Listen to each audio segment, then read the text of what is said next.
I recently rewatched George A. Romero's classic Dawn and Day of the Dead, two of my favourite films ever made. And no, I still can't decide which of them I prefer. And I've also been toying with the idea of rewatching Land of the Dead as well. I liked it initially, having seen it in the theatre back in, 2005? Jesus Christ, I feel old. So yes, I enjoyed it upon my first viewing, but unfortunately each subsequent rewatch I'd like it slightly less. I don't think it's a bad film overall, it's just okay, it certainly doesn't hold a candle to the previous entries. Still, it's amazing at all that it was made, so I guess we can be grateful for that.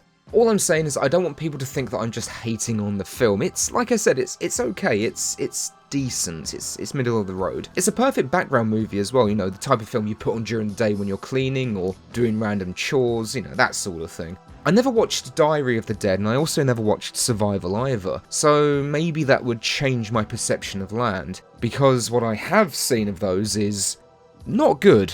Anyway, while considering rewatching Land, I remember that it had a video game tie-in, a prequel of sorts called Land of the Dead: Road to Fiddlers Green. Land of the Dead: Road to Fiddlers Green.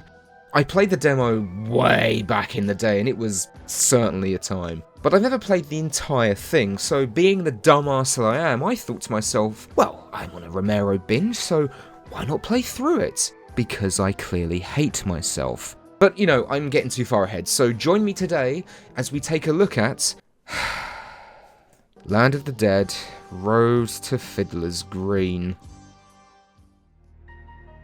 Supposedly, this was originally developed under the title Day of the Zombie, which is an awful title, before Land of the Dead was releasing, so the developers contacted Universal and the game was licensed as a movie tie-in. Apparently, they also had to remove mention of the word zombie, which is why we get stupid names like Flesh Eaters and Awakened Dead. I have never understood this, why so many films and TV shows and, in this case, video games, seemingly refuse to use the word zombie. Don't say that. What? That? The Z word, don't say it. But what makes it even stranger is that the word zombie is used in Land of the Dead. Zombies, man. It creeped me out. But the plot sort of thickens, I guess, because Groove, who were the publishers in all of their lazy shamelessness, just published Day of the Zombie in 2009, with the game supposedly developed by a different team. It's basically the same game. It uses the same engine, it has the same zombie models, the same AI, the same weapons, same weapon models. Everything is exactly the same. It looks and plays just like Road to Fiddlers Green. It's pretty shameless. But what about the developers, Brainbox Games? Well, finding a lot of information about them online was a little tricky. But some of their other titles were Desert Thunder and Marine Heavy Gunner Vietnam. So I'll try that again. Marine Heavy Gunner Vietnam, which sounds like one of those fake games you'd see in films and TV shows. Anyway, enough beating around the bush. I'm basically delaying the inevitable at this rate. Let's just crack straight on with Land of the Dead: Road to Fiddlers Green. I keep putting this off, and it's not going to get any easier. Well, unfortunately, Path to Fiddly Bum Time also had some multiplayer modes. I assumed this would be outright dead now, and there was no chance I was going to try and rope anyone else into doing this. I'm not that cruel. However, there are a few servers that seem to still exist. I'm assuming they're fan servers. I don't know. I couldn't bring myself to join any of them. I didn't want to. This is how those creepypasta stories start, and I'm not getting killed by some haunted game, thank you very much. I'll be getting killed by something normal, like alcohol poisoning. There's basic deathmatch, team deathmatch, capture the flag modes, all the usual stuff. But then there was also the invasion mode, which was fully cooperative. You and others need to hold out for a maximum of 60 minutes whilst fighting back the hordes of the undead. You can run around, grab weapons, and all that jazz. The only thing that made this sound remotely interesting is that any player killed would return as a zombie and could attempt to kill the survivors. Which is cool because that fits right in with the George Romero universe. It's not just the bites that turn you, it's just death in any way. No matter how you die, you come back. It's sort of like the Resident Evil Outbreak, except in Outbreak you can control your reanimated character. And I cannot believe I've just likened anything in this game to Resident Evil Outbreak. I feel dirty. But before we can start the game proper, a profile has to be made, which really does showcase how old this game is. The game opens with our protagonist, Jack McFarmerman, who looks suspiciously like Travis Grady from Silent Hill Origins. It's not just me, is it? He definitely looks like Travis. When suddenly the power goes out and a strange man appears on his property. And that's the setup. We're given control and we head outside to say hello before he takes a swing at us. Yeah, so the zombies in this will occasionally try to bite you, but their preferred method of attack is just to try and lazily attempt to strike you. When there's multiple, it's like being stuck in a room full of lads who think they're pro boxers after hitting the gym just that one time. The undead themselves look okay, some of the more damaged ones look pretty decent, but they don't really move or act like you'd expect them to. They don't shamble towards you, nor do they drag a damaged heel. Instead, they sort of just trot towards you. Anyway, you can stand there and try and duke it out with your undead visitor like it's Punch-Out, but it'll take you a considerable amount of time, and honestly, I don't even know if you can kill them this way. Instead, we're told to head up to the attic to retrieve Farmer Joe's rifle. Okay, so I pick up the rifle, the zombie follows me up the stairs, I line up the shots, and it doesn't kill him. He's still alive. Yeah, so in Path to Feedy Bob's Palace, a headshot doesn't always kill an undead. You know, just like the source material. Now, I think, and I'm just speculating here, but I think there's a percentile chance to score a critical hit and basically pop their noggin, but this only seems to work with certain weapons, and unfortunately, the hunting rifle isn't one of them. But for me, it always felt like you had to run right up into their face to score that critical hit, which means keeping your distance isn't always the best option, which also just feels all kinds of wrong. It also makes most firearms feel horribly underwhelming, but maybe we'll find stronger weapons later on, and, you know, surely the shotgun won't be crap, right? It won't be crap, right? With more undead appearing on the farm, poor old Jack begins running low on ammunition, so we're told to head onto the shed to rearm, but oh no! The shed is locked! It's okay, because the key is in the basement, but oh no! The door leading to it from the outside is also locked, but it's okay, we can just head indoors to reach the basement from there. That's when a zombie breaks through the door that leads to the basement that was locked from the outside. Why was it down there? Does Jack know who this was? Maybe it was a family member, a friend, a lover? Or what if? What if there's something more sinister at play here? What if Jack is actually a serial killer? What if he already had murderous intent before the zombie apocalypse started? And now, with everything in disarray, he can get all of those dark urges out of his system. Everything. And the answer to all of those questions is no. It's just lazy game design. With the key in hand, we're able to open the shed, stock up on ammunition, and grab Jack's trusty revolver. Now, not to go on another tangent, but it's probably a good thing that he only has to deal with the shambling undead and, you know, not fast-moving zombies or raiders or burglars or something. Otherwise he'd probably die immediately. With the undead all destroyed, Jack makes his way to his neighbours to seek survivors so that he's not on his own. I decided to head over to my neighbors across the cornfield. I just didn't feel safe hanging around here all by myself. Well, they say first impressions are everything, and, well, if I can be perfectly honest, it ain't looking too good, is it? Now, maybe the game is just easing the player in, you know, perhaps future levels will be better. Let's find out, shall we? But I don't think it's going to get any better. In this stage, we're introduced to two new types of zombies. One that crawls on all fours, that has a twitching head that basically just makes it like a monster from Silent Hill. Also, the sound effect of them crawling just sounds like someone's wheeling an office chair around. It's very bizarre.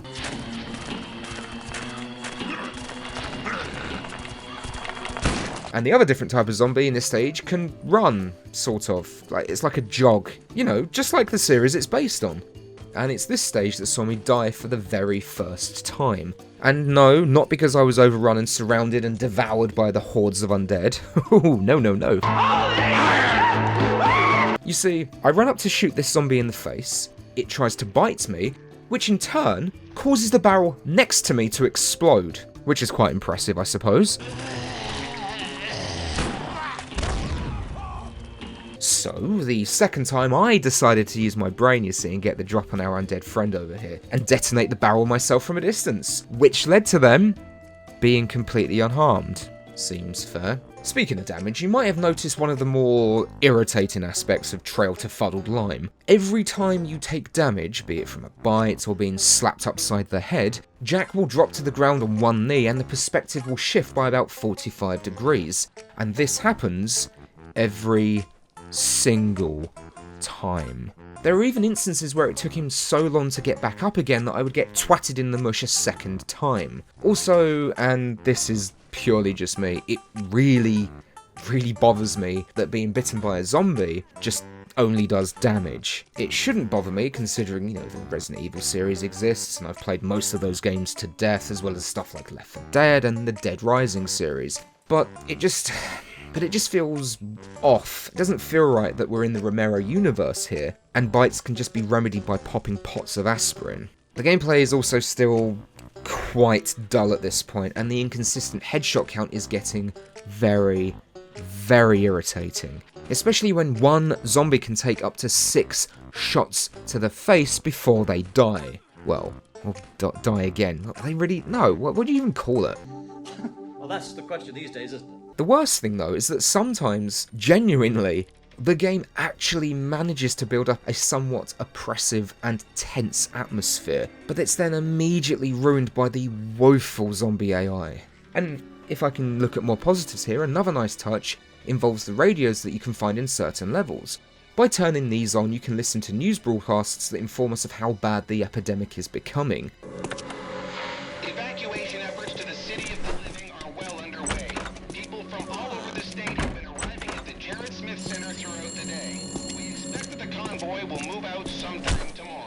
I like these, I think they're a really nice inclusion. But on the other hand, I've never really felt like the zombie apocalypse in the Romero universe is something that happened in a matter of days. It always felt to me like society collapsed over time, which always made it more, kind of grounded it more and made it more depressing and frightening for me. Now, while the sound design can aid in the atmosphere, the music does not. There's like one track that I think is actually okay and actually kind of fits the George Romero universe.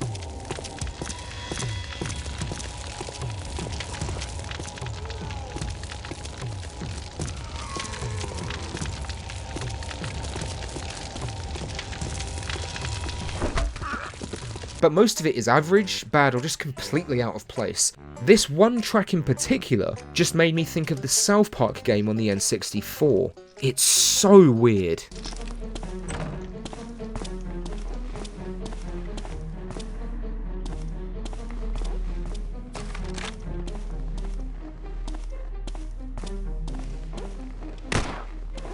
Skipping to the end of the stage, Jack finds his neighbours dead and decides to stay in their homes, as a recent TV broadcast has suggested that people board up their homes to stay safe. Unfortunately, over time he begins running out of food and decides to drive to the city. Yes, the city. The safest place in any zombie apocalypse, I assure you. When he reaches the city, he notices someone flashing SOS in a nearby hospital and sets out to save them. The city looked like a war zone. Roads everywhere were blocked. This wonderful section leads us from the city streets to a sewer, because of course there is a sewer level this early in the game. Then we head out back onto the streets and finally into the hospital. It's at this point where the gameplay and combat really started to grate on me. Once you run out of revolver ammo, that hunting rifle and shovel is all you have. So you end up recycling the loop of running forward, encountering a zombie, shoot the zombie or bean it in the head, and then proceed to run backwards as you rinse and repeat until it's dead. Again, and again, and again. And because of this, it just makes the combat and gameplay very stop-start. And I just... Look, you have to understand something. I played this during my lunch breaks, and I had to really push myself to do so. Recently I was playing the Resident Evil games again and the superb Silent Hill 2 remake. What on earth happened to me? Thankfully though, once we reach the hospital, we get what is, well, for now, the best weapon in the game. Certainly better than any firearm we've picked up thus far. And that weapon is the fire axe. And holy shit, this thing is amazing. Well, for this game anyway. I think it has about a 75 to 80% chance to insta-kill anything you come across. And honestly, I had a lot of fun using it. You know, running around, exploding zombies' heads with a single swing. It was really, really fun. You know, I mean, you could argue that maybe I've got some sort of Stockholm syndrome, but it beats having to run away with a slow-firing pea shooter and continue that awful repetitive gameplay loop. It was genuinely fun to use. After meeting the doctor that was calling SOS in a locked room, we grab his security card and then head down into the basement to help him escape that room. It's locked for some reason, you see. Whilst attempting to do so, we encounter a zombie that screams and summons more undead. So, yeah, I guess it's time to talk about this. In a way to mix things up and add some variety, there are some special zombies, you know, special variants. You know, on one hand, sure, it's a commendable attempt to add variety to the enemy types, but on the other hand, considering, as I've mentioned previously, this is supposed to be set in the George Romero universe, it just doesn't feel right. Anyway, we flip the switch and head out back to the Doctor, who's turned. I have absolutely no idea how. You know, when we saw him, he didn't seem to have a bite wound or anything, and honestly, there's not really enough time for him to have been attacked, killed, and then reanimate. Regardless, our dead Doctor here is brandishing a fire axe of his own, and he really packs a wallop. Upon killing him, we then need to get Jack out of the hospital because it's exploding or set on fire for some reason. And no, it's really not as exciting as it sounds. It's at this point Jack decides it's a good idea to head to the police station to get some serious firepower. There was a police station nearby. I figured I could get me some serious firepower there. Which is good, you know, because I'm sure no one else has thought of that yet. And can we talk about these cutscenes? They are, well, to put it bluntly, they are not very good. They're also all told from Jack's perspective, and he's also the narrator. Even when talking to the Doctor in a prior cutscene, he still narrates it. We don't actually hear the Doctor's voice. The doctor had come for supplies a few days ago. The men he was with were murdered by those living dead. Now, could this be hinting at a nice plot twist? Maybe Jack is an unreliable narrator, or maybe this is just because this is a budget title and no one really cared. Jack heads to the police station and, oh god, it's just all so boring. And that's even with the fire axe. The AI for the undead is miserably basic, and at times they just stand there, barely flinching as I unload round after round into their face. Or in other instances, two zombies would get confused by each other, and just do nothing, just staring at each other. The environments you explore aren't very interesting to look at either, and each stage just feels exactly the same as those prior. It plays out like this: go to location, fight zombies, find objective, need key item, get key item, go somewhere else, leave, rinse, and repeat. Like the combat itself, this is just repetitive and tiring, and there is only so much I can say before that gets repetitive as well. Not to mention trying to recap each stage. And what I've just described is essentially the gameplay loop for the duration of this 4 to 5 hour game. Let's just get on with this. You know, it's like pulling off a plaster. The sooner it's over, the better. It's like this plaster is 8 yards long and covered in razor wire. So we traverse the streets some more, whilst encountering two new special undead. One that vomits on you, which temporarily poisons you and obscures your vision, and an exploder that, well, basically does exactly the same thing. On our journey to the police station, we found a shotgun. Not only is this a first-person shooter, but it's also a zombie game, which means that this shotgun cannot in any way be crap. So how does this one fare? Yeah, it's pretty underwhelming, isn't it? Like, it does have some stopping power at times, but it doesn't feel any stronger than the revolver. It shoots slower, has less ammo capacity, and it takes longer to reload. Quite frankly, it sucks. So we get to the police station and run straight to the weapons locker, and there are a ton of shotguns and assault rifles in there, all locked up and mwah, beautiful. Do we get an assault rifle? No. All there was to pick up was a Glock. At this point in the game, I already had a Glock, but the weirdest thing is that when you pick the Glock up, it triggers an alarm. We don't even have time to really process that because a bunch of zombies knock through the wall, which I guess means that part of the wall for the weapons locker was just made out of plasterboard or something. After that, we just sort of wander around aimlessly until we meet this guy locked up called Otis. And Look, they're recycling stuff again. This is basically exactly the same thing as the Doctor. The character is locked up, so we need to go somewhere else to do a thing and then come back again after we let them out or open the door or something. This time it's finding the key in the Chief's office. However, surprisingly enough, this time Otis hasn't randomly turned during that time. We're then tasked with finding a weapon that we can use to protect Otis so he can get to his truck, which means we need to go and get a sniper rifle. Now, the shotgun was disappointing, that's been decided at this point. But will this weapon be the one? Well...